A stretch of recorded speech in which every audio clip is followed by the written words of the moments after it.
دوستو، آج ہم آپ کو سنانے جا رہے ہیں ایک پاک دامن بیوی کی کہانی۔ ایک بادشاہ اپنے محل کی چھت پر ٹہل رہا تھا۔ ٹہلتے ٹہلتے اس کی نظر محل کے نزدیک گھر کی چھت پر پڑی، جس پر ایک بہت ہی خوبصورت عورت کپڑے سکھا رہی تھی۔ بادشاہ نے اپنے ایک باندی کو بلایا اور پوچھا، وہ کس کی بیوی ہے؟ باندی نے کہا، بادشاہ سلامت، یہ آپ کے غلام فیروز کی بیوی ہے۔ بادشاہ نیچے اترا۔ بادشاہ پر اس عورت کے حسن و جمال کا سحر سا چھا گیا۔ فیروز کو بلایا۔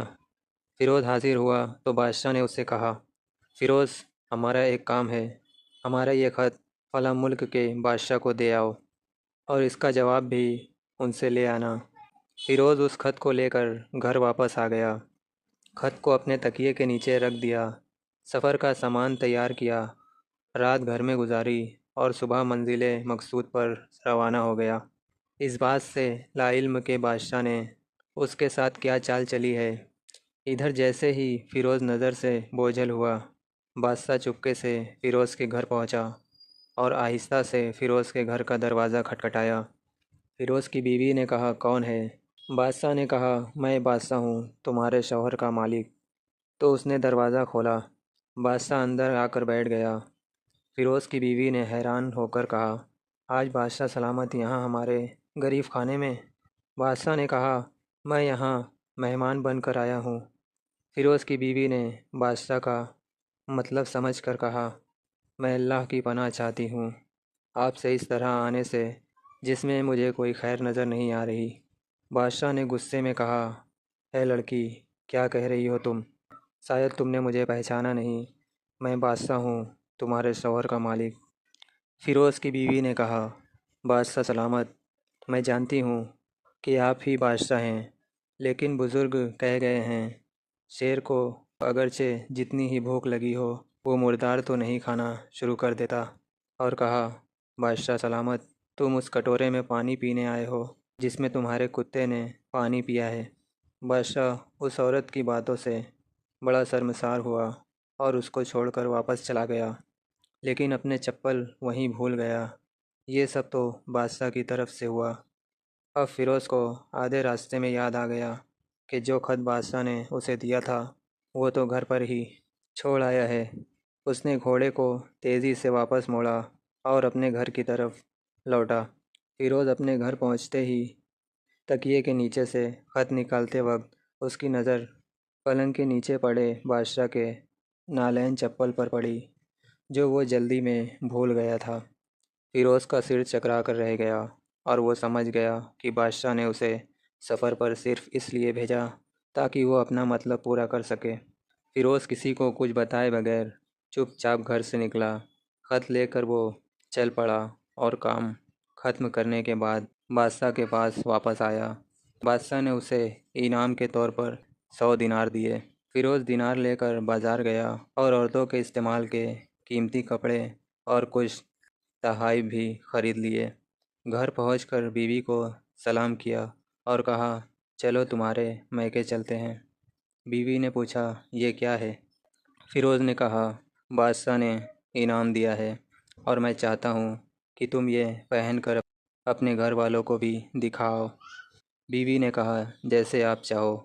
بیوی تیار ہوئی اور اپنے والدین کے گھر اپنے شوہر کے ساتھ روانہ ہوئی۔ داماد اور بیٹی اور ان کے لائے گئے تحفے کو دیکھ کر وہ لوگ بہت خوش ہوئے۔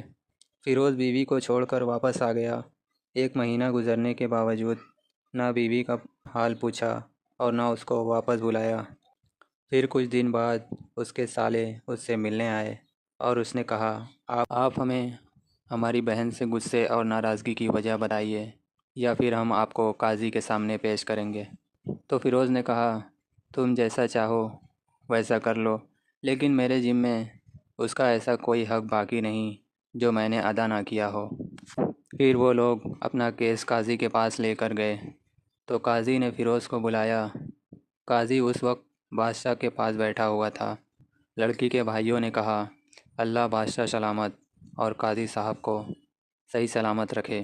قاضی صاحب اپنے ایک سبز باغ درخت پھلوں سے بھرے ہوئے اور ساتھ میں میٹھے پانی کا کنواں اس شخص کے حوالے میں دیا تھا۔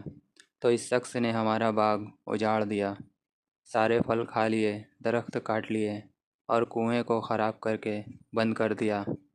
قاضی فیروز کی طرف متوجہ ہو کر پوچھا، ہاں تو لڑکے، تم کیا کہتے ہو اس بارے میں؟ فیروز نے کہا، قاضی صاحب، جو باغ مجھے دیا گیا تھا وہ اس سے بہتر حالت میں نے اسے واپس کر دیا ہے۔ قاضی نے پوچھا، کیا اس نے باغ تمہارے حوالے ویسے ہی حالت میں واپس کیا ہے جیسے پہلے تھا؟ انہوں نے کہا، ہاں، ویسے ہی حالت میں واپس کیا ہے، لیکن ہم ان سے باغ واپس کرنے کی وجہ جاننا چاہتے ہیں۔ قاضی نے کہا، فیروز، تم اس بارے میں کیا کہنا چاہتے ہو؟ فیروز نے کہا، قاضی صاحب، میں نے باغ کسی بغض یا نفرت کی وجہ سے نہیں چھوڑا، بلکہ اس لیے چھوڑا کہ ایک دن جب میں باغ میں آیا تو اس میں نے شیر کے پنجوں کے نشان دیکھے، تو مجھے خوف ہوا کہ شیر مجھے کھا جائے گا۔ اس لیے شیر کے اکرام کی وجہ سے میں نے باغ میں جانا بند کر دیا۔ بادشاہ جو ٹیک لگائے ہوئے بیٹھا تھا، سب کچھ سن رہا تھا، اٹھ کر بیٹھ گیا اور کہا، فیروز، تم اپنے باغ کی طرف امن اور مطمئن ہو کر جاؤ۔ اللہ کی قسم، اس میں کوئی شک نہیں، شیر تمہارے باغ میں گیا تھا، لیکن وہ وہاں پر نہ تو کوئی اثر چھوڑ سکا، نہ کوئی پتا توڑ سکا اور نہ ہی کوئی پھل کھا سکا۔ وہ وہاں پر تھوڑی دیر رہا اور مایوس ہو کر لوٹ گیا، اور خدا کی قسم، میں نے کبھی تمہارے جیسے باغ کے گرد لگے مضبوط دیواریں نہیں دیکھی۔ فیروز اپنے گھر لوٹ گیا اور اپنی بیوی کو بھی واپس لے آیا۔ نہ تو قاضی کو پتہ چلا اور نہ ہی کسی اور کو کہ ماجرا کیا ہے۔ کیا خوب بہتر ہے اپنے اہل و عیال کے راز کو چھپانا کہ لوگوں کو پتہ نہ چلے اپنے گھروں کے بھید۔ دوستو، کہانی کیسی لگی کمنٹ کر کے ضرور بتانا۔ کہانی پسند آئی ہو تو ویڈیو کو ایک لائک کر دینا، اور ایسی ہی کہانی کے لیے ہمارے چینل کو سبسکرائب کر کے بیل آئیکن کے بٹن کو پریس کر دینا۔